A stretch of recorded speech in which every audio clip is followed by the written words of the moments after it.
400 feet beneath the churning surface of the Sea of Okhotsk, the ocean is a freezing black abyss. The water pressure at this depth exerts hundreds of pounds per square inch against human bone, cold enough to paralyze a body in seconds. In this absolute darkness, deep inside heavily guarded Soviet territory, a lone American saturation diver crawls across the muddy sea floor. He moves purely by touch through the drifting silt, completely isolated in hostile sovereign waters. The surrounding silence is heavy and suffocating. There are no lights down here, save for the narrow beam of a hand-held lantern that barely cuts through the murky ocean floor. Every breath of helium and oxygen hissed through his breathing tube is a measured, calculated gamble. The ocean bed stretches out endlessly in every direction, a desolate graveyard where a single equipment failure means instant death. Through the thick neoprene of his specialized diving gloves, the diver feels through layers of soft, treacherous mud. His fingers brush against something solid and metallic buried in the sand. He clears away the silt until his hands close around a heavy, armored cable 5 inches thick. This single line running along the ocean floor is the neural cord of the Soviet military apparatus in the Far East. The declassified record shows that this underwater cable directly linked the crucial Soviet naval base at Petropavlovsk on the Kamchatka Peninsula to the Soviet mainland command in Khabarovsk. Through this hardwired line flowed thousands of unencrypted military messages, Soviet submarine deployment schedules, and strategic nuclear command orders. The Soviets believed the physical depths made this line entirely unshakable and immune to enemy ears. Touching that cold armored casing meant standing at the edge of an unprecedented intelligence threshold. If American engineers could tap into this stream without altering the signal or cutting the line, the United States would gain direct access to the inner thoughts of the Kremlin. But if the physical contact was detected, it would trigger an immediate military response in the middle of a delicate geopolitical standoff. The stakes of this operation were absolute and unrelenting. For the men crawling on the seabed, any mistake carried consequences far beyond their own lives. Discovery inside sovereign Soviet waters would mean summary execution or long-term imprisonment in a gulag, officially denied by their own government. At worst, a compromised sub in enemy territory could ignite a direct nuclear war between superpowers. This dangerous mission was given the codename Operation Ivy Bells. It was a secret gamble so sensitive that only a tiny group of senior officials inside the White House, Navy, and National Security Agency even knew it existed. The operators involved carried the quiet, crushing weight of knowing that their survival depended entirely on remaining completely invisible on the ocean floor. The high-voltage tension of Operation Ivy Bells transformed signals intelligence from a passive game of listening posts into an active, high-risk physical invasion of Soviet territory. One false move by a diver or a single sonar ping from a passing Soviet warship would instantly turn a covert mission into a global crisis. The intelligence community was playing for total strategic awareness at the risk of catastrophic exposure. The operational arena was one of the most heavily defended bodies of water on Earth. The Sea of Okhotsk was practically a private Soviet lake bounded by the Kamchatka Peninsula, the Siberian coast, and the Kuril Islands. Soviet naval doctrine treated the entire body of water as a safe sanctuary for their nuclear ballistic missile submarines, ringing the perimeter with surface warships, coastal radar stations, and active sonar networks. Because the Soviets considered the Sea of Okhotsk physically impenetrable to foreign craft, they felt no need to encrypt the routine military communications passing through their undersea cable. Command staff assumed that no Western submarine could enter their shallow, heavily patrolled waters without being detected by active sonar arrays and shallow water coastal hydrophones. Silence and depth were their chosen armor. Penetrating this impenetrable shield required breaking every conventional rule of submarine warfare. To reach the submerged cable, American intelligence had to bypass layered coastal defenses without broadcasting a single acoustic signature.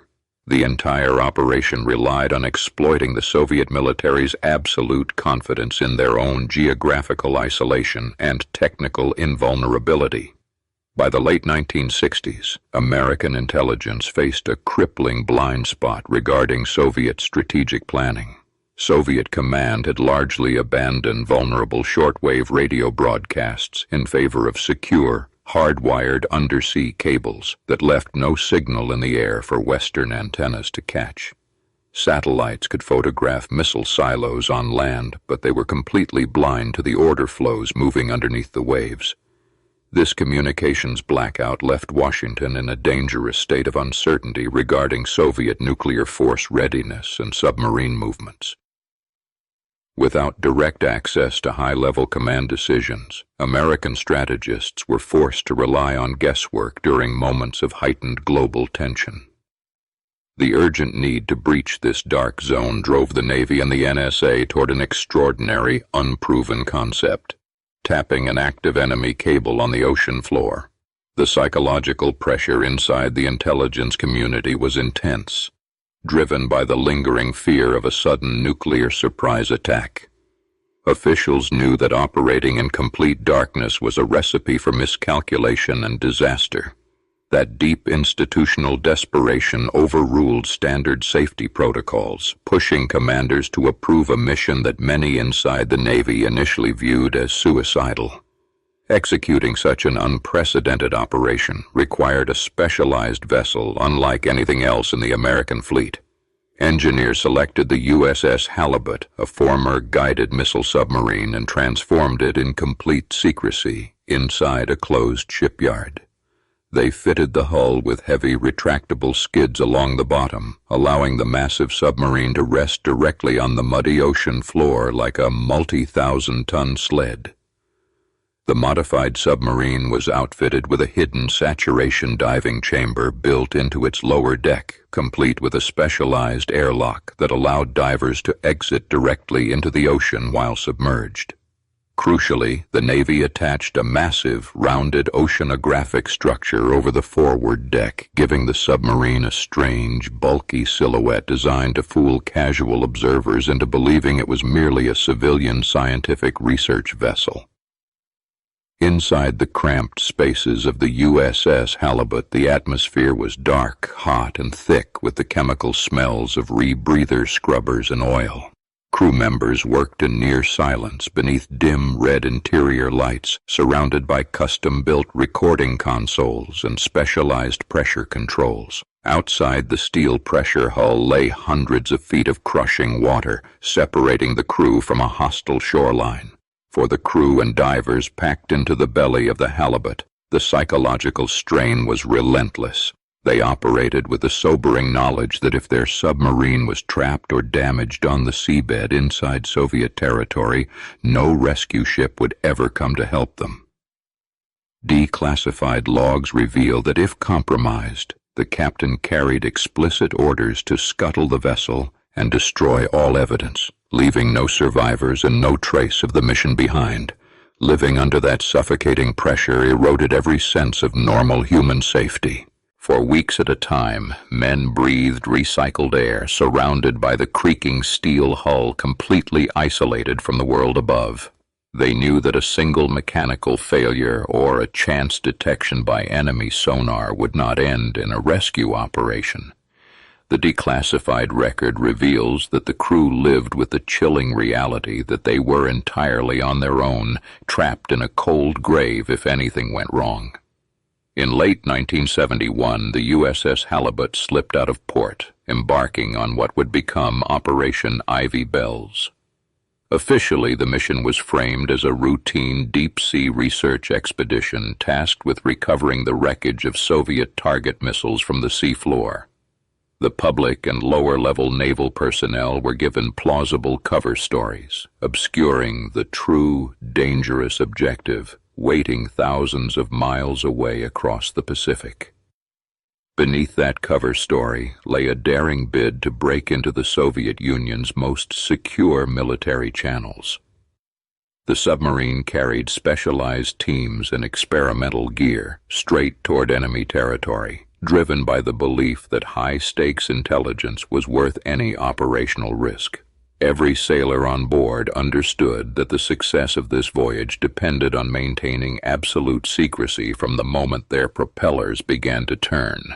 Setting sail under a scientific cover story allowed the vessel to navigate international waters without immediately triggering alarm bells in Moscow. But as the submarine approached the restricted military zones of the North Pacific, the safety net of international law completely dissolved.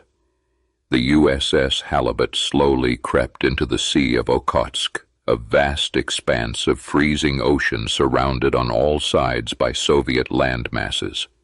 The waters were shockingly shallow, creating an acoustic trap where the noise of a single slipping wrench could reflect off the surface and reveal their position to enemy ships.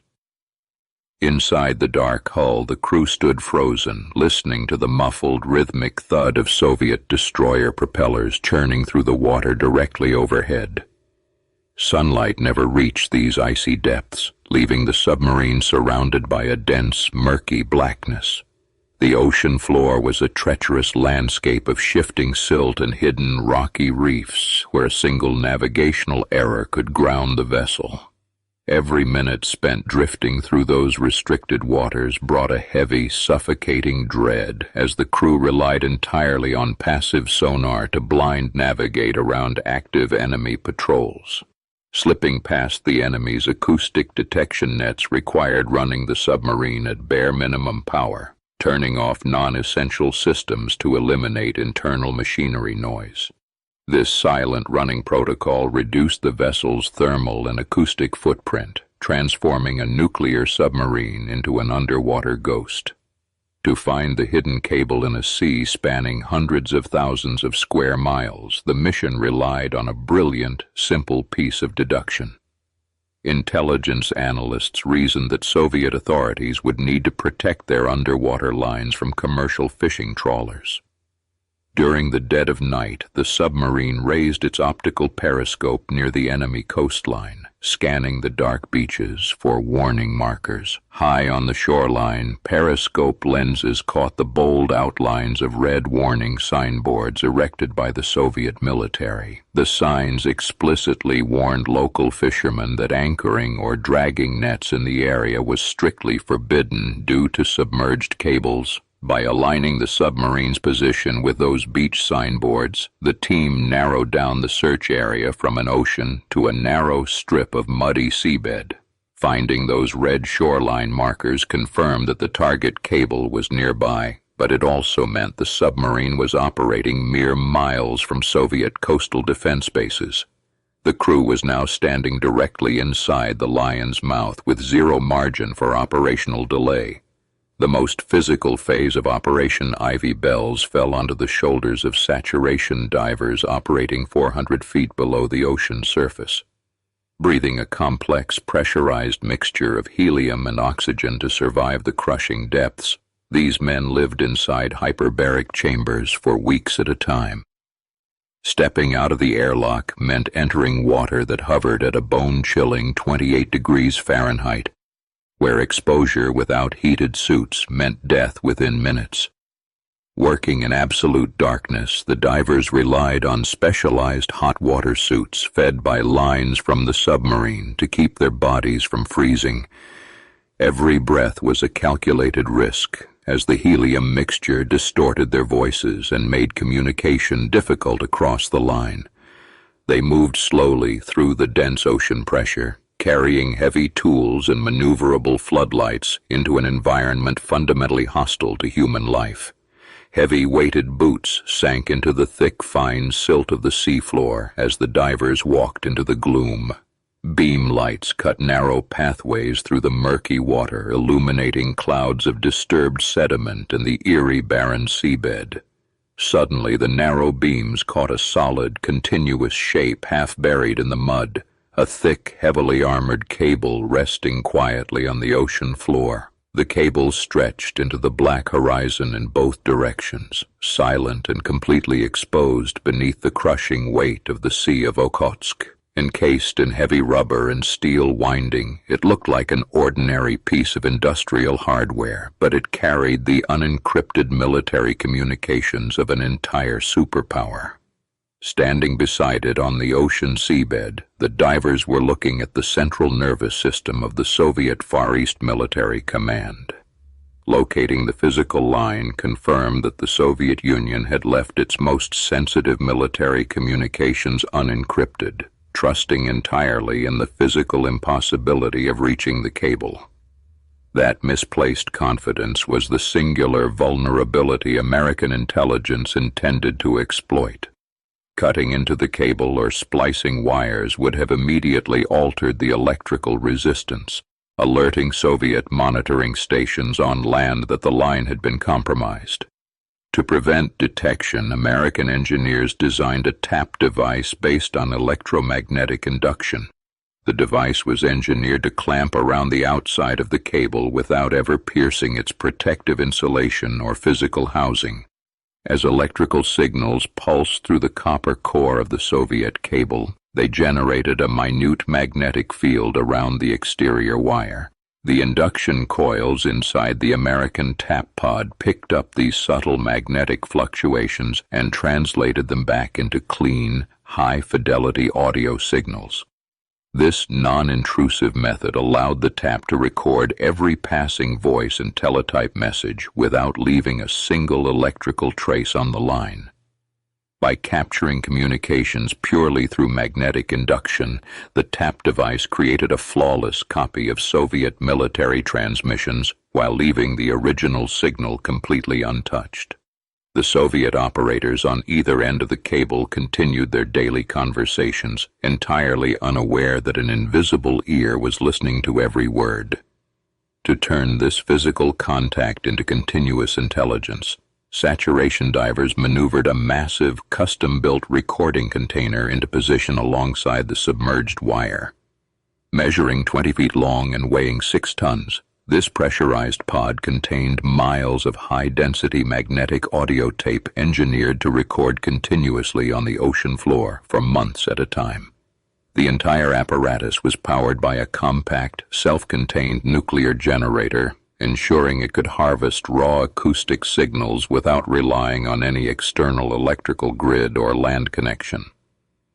Working in pitch-black water under immense pressure, the diver crew lowered the massive structure onto the muddy seabed and carefully secured the induction sleeve over the Soviet cable. Every bolt turned underwater required painstaking control, as a single dropped tool or misaligned bracket could damage the heavy housing or crush vital electronic components inside. Once locked firmly into place, the pod began silently capturing every pulse of energy radiating through the line, storing hundreds of hours of raw data onto heavy tape spools.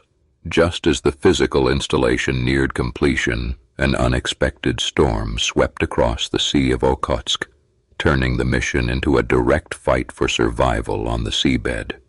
Violent surface waves slammed into the U.S. submarine, forcing the commander to drop heavy anchors and rest the entire steel hull on the mud to prevent being swept away by strong currents.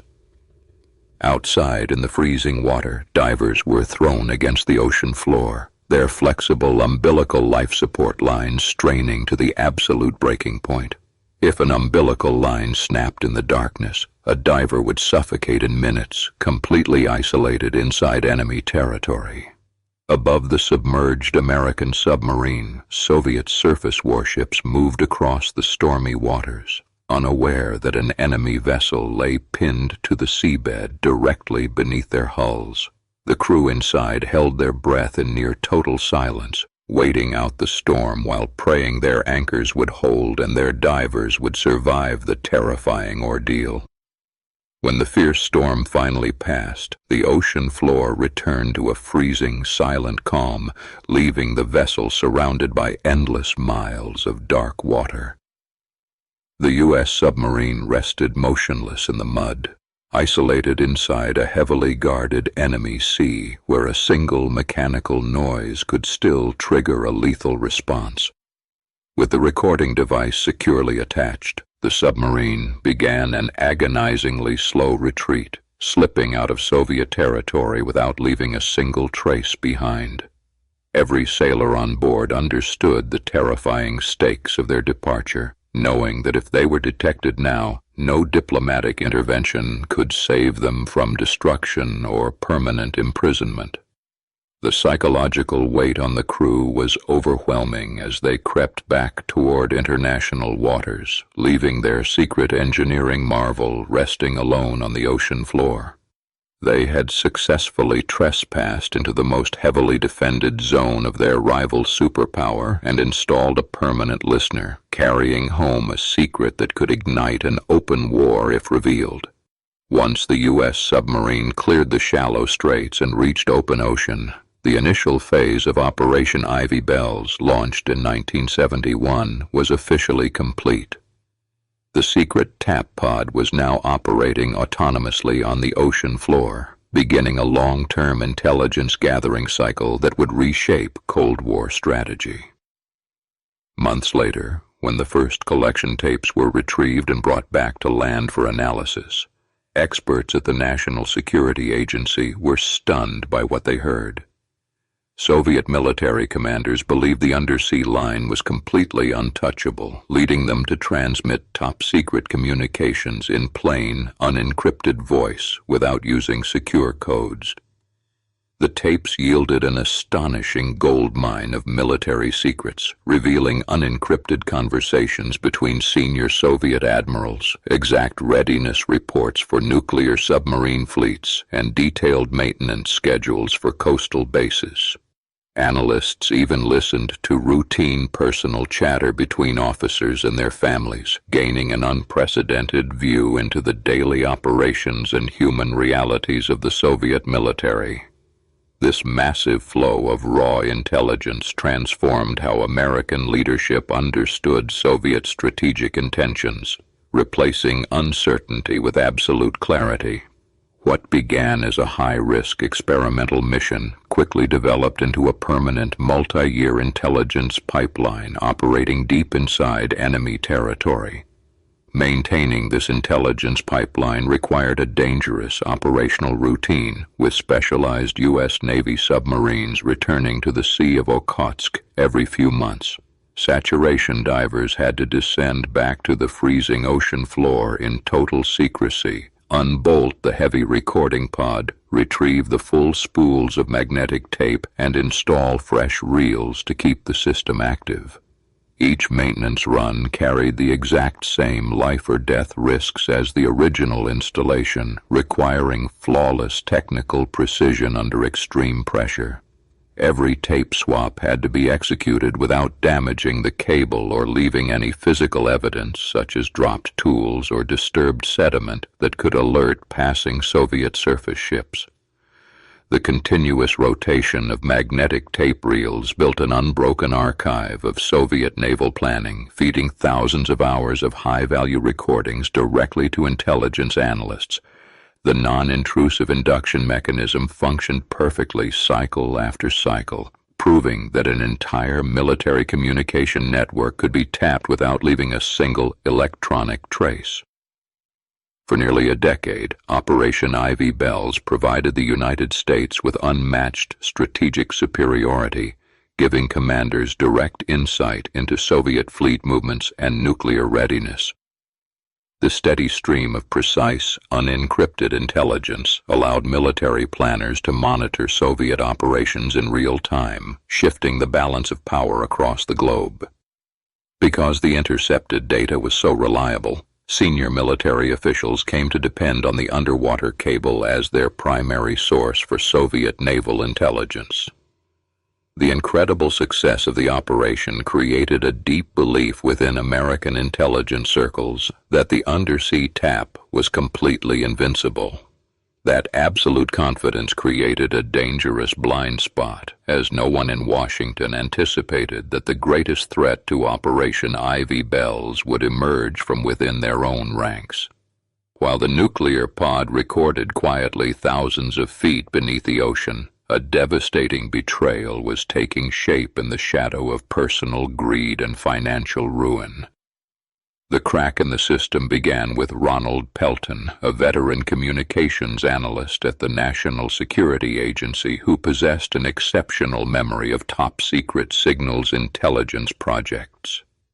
Despite his high-level security clearance and years of access to sensitive records, Pelton had fallen into severe personal bankruptcy, accumulating crushing financial debts that pushed him toward a catastrophic decision.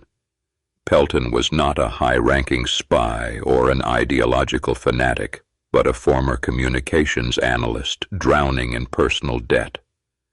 Having left the National Security Agency in 1979 with no remaining clearance, he faced immediate financial collapse. Armed with a near-photographic memory of top-secret operations, he recognized that his former employer possessed secrets worth a fortune to foreign intelligence services. While personal bankruptcy had broken his loyalty to the state, the willingness to sell military intelligence reflected a cold, calculated desperation. He did not need stolen documents or smuggled microfilms to pull off the ultimate breach.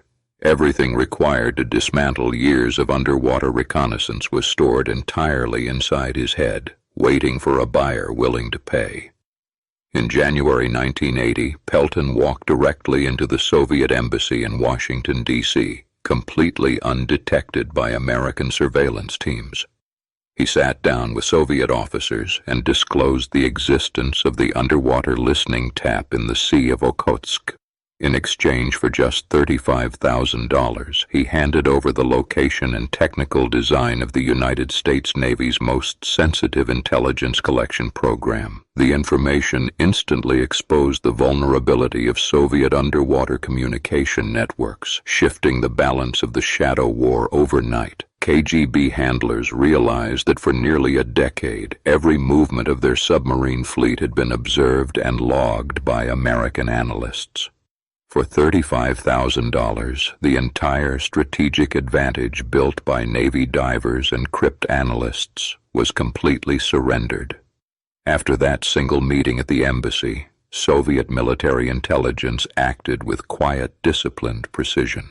Rather than making public accusations or creating an international diplomatic incident, Moscow ordered an immediate covert salvage operation. They needed to secure the physical device before American naval patrols realized the secret had been compromised.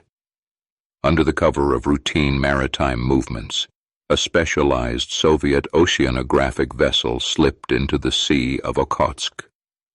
Creeping across the dark, freezing waters above the cable line, crews deployed heavy deep-sea recovery equipment into the depths. The quiet operation carried immense tension, as a single mistake or unexpected encounter with American submarines could trigger a direct naval confrontation. Working silently thousands of feet below the surface, Soviet mechanical clamps attached to the heavy steel pod. The crew hauled the massive nuclear-powered recording unit off the ocean floor, severing the induction tap completely.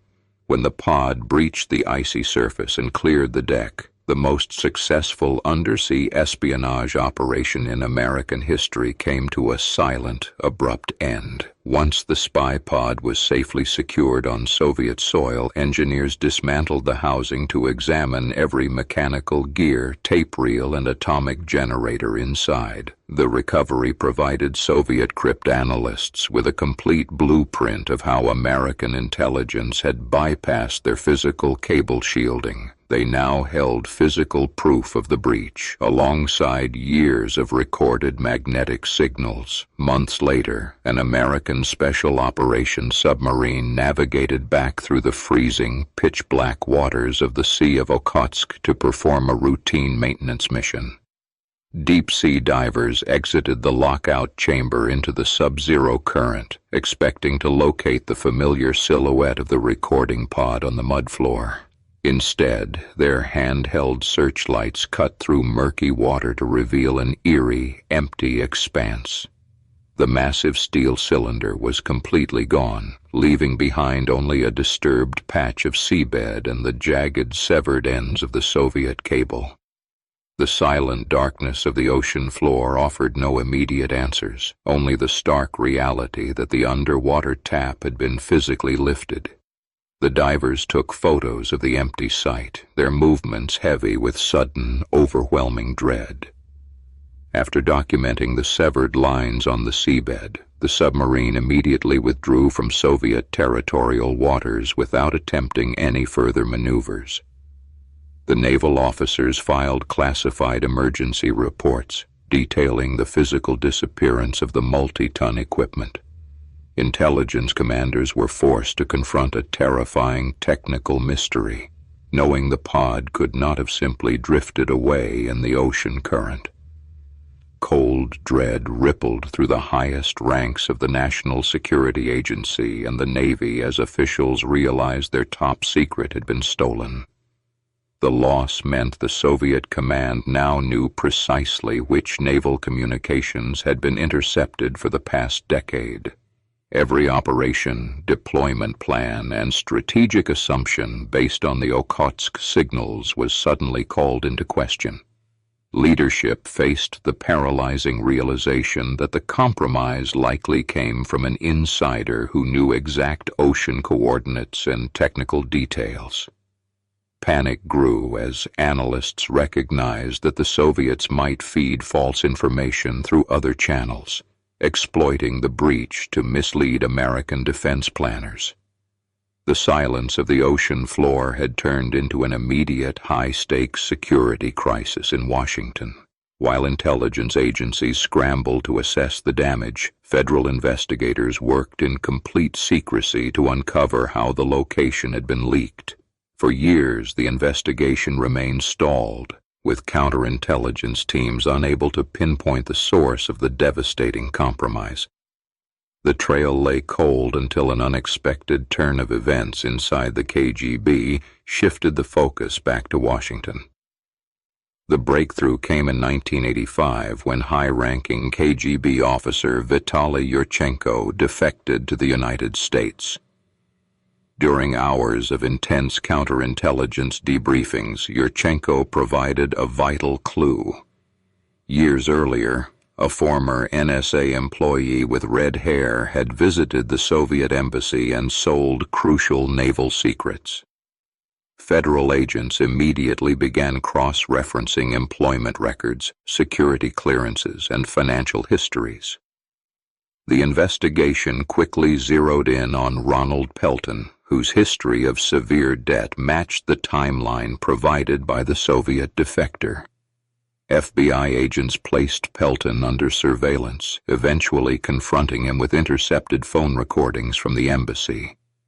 Under interrogation, Pelton confessed to selling the secrets of Operation Ivy Bells, ending one of the most damaging espionage cases in American history. Despite its tragic compromise, Operation Ivy Bells fundamentally transformed the mechanics of deep-sea signals intelligence. It proved that underwater physical cables, previously considered completely secure by global superpowers, could be tapped using non-intrusive magnetic induction. The engineering feats developed during the mission established new standards for subsea recovery, deep water diving, and covert oceanography. The legacy of the operation reshaped how nations protect and monitor subsea communications infrastructure in the modern era. The principles of induction tapping and underwater cable defense born in the Sea of Okhotsk remain foundational to global maritime intelligence. What began as a daring leap into enemy waters demonstrated that even the deepest, most isolated depths could become a battleground for information. Following the compromise of Operation Ivy Bells, the United States intelligence community reformed its internal security protocols and deep-sea intelligence doctrine. In response to the breach, the National Security Agency instituted rigorous financial screening and counterintelligence audits for all personnel holding top-secret clearances. The declassified records confirm that these institutional adjustments permanently altered how sensitive intelligence programs were monitored from within. At the same time, the United States Navy revised its technical standards for subsea cable operations. Navy engineers developed new encryption methods and tamper-evident casings for deep-sea hardware, ensuring that future tapping operations could detect physical interference immediately. These technical measures established strict operational protocols for maritime signals gathering that remained active throughout the final decade of the Cold War. The public exposure of Operation Ivy Bells also forced the Soviet Union to overhaul its military communications infrastructure. Soviet naval commanders immediately abandoned unencrypted cable channels, shifting critical command traffic to heavily encrypted landlines and hardened satellite networks. This massive operational shift eliminated the direct intelligence window that American analysts had relied upon for over a decade. This sudden blackout impacted strategic planning across the Pentagon and CIA.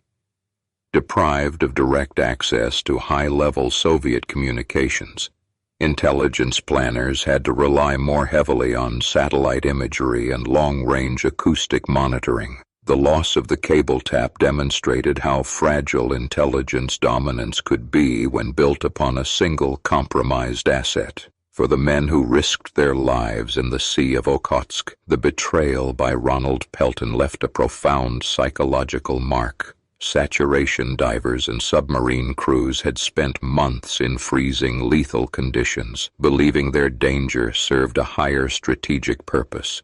Learning that their sacrifices were sold for $35,000 transformed their pride into a bitter, enduring sense of betrayal.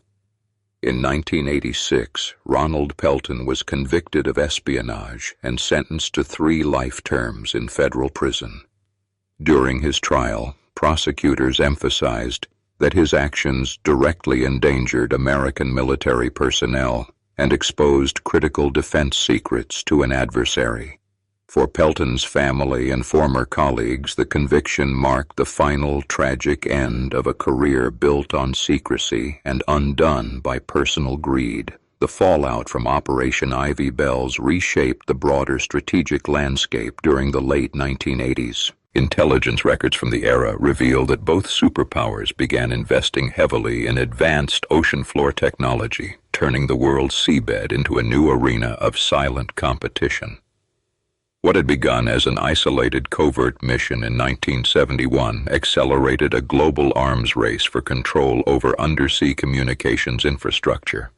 As commercial communications shifted toward transoceanic fiber optic cables in the following decades, the principles established during Operation Ivy Bells took on renewed urgency. Governments across the globe recognized that physical cables on the ocean floor remained vulnerable to physical interception. The historical precedent set in the Sea of Okhotsk fundamentally altered international assumptions regarding maritime security and data protection. Yet, despite the vast amount of material declassified since the end of the Cold War, key questions about Operation Ivy Bells remain unanswered. Official agency files leave unresolved whether additional tap devices were placed along other Soviet coastal cables during the same era. The true scope of subsea wiretapping operations during those uncertain years remains guarded behind strict classification barriers. This persistent obscurity leaves historians and analysts to weigh the full impact of what was gained against what was lost.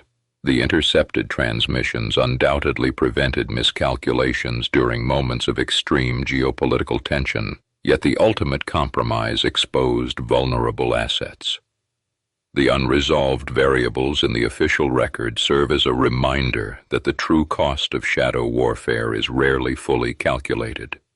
Far beneath the surface of the Sea of Okhotsk, the physical environment remains unchanged. The pitch-black, ice-cold waters where American divers once worked in complete secret continue to churn in total darkness. The barren ocean floor, once the site of unprecedented technical engineering, holds no remaining visible scars of the massive nuclear-powered pod that sat there for a decade. Where the giant recording pod once rested, only silent currents move across the silt. The physical cable itself was repaired and eventually rendered obsolete by modern digital infrastructure, leaving the seabed quiet once more. The vast, desolate waters of the Soviet margin retain the atmospheric silence that defined the operation from its very first day. The human legacy of Operation Ivy Bells endures quietly in the lives of the veterans who carried out the mission. Members of Submarine Development Group 1 and the specialized diving units returned to civilian life carrying secrets they could not share with their families for decades. Their quiet sacrifice underscores the personal burden borne by those who operate on the front lines of covert intelligence. For the intelligence agencies involved, the operation remains both a crowning achievement of technical ingenuity and a sobering case study in security failure. It demonstrated that human dedication and brilliant engineering can achieve the impossible, yet a single leak can instantly undo years of painstaking effort. That tension continues to inform intelligence operations in an increasingly connected world. Ultimately, Operation Ivy Bells proved that physical isolation offers no absolute protection against determined intelligence gathering. By successfully tapping a submerged armored cable in heavily patrolled enemy waters, American intelligence redefined the boundaries of what was technically possible. The mission established that every communication network, no matter how deeply buried or aggressively guarded, possesses a hidden vulnerability. Today, the original recording pod retrieved by Soviet salvage teams sits on display in a private military museum in Moscow. Stripped of its classified internal mechanisms, the massive steel cylinder stands as a silent monument to a hidden conflict fought in the ocean depths. It serves as a tangible reminder of a time when the balance of global power rested on a thin strand of wire resting on the ocean floor.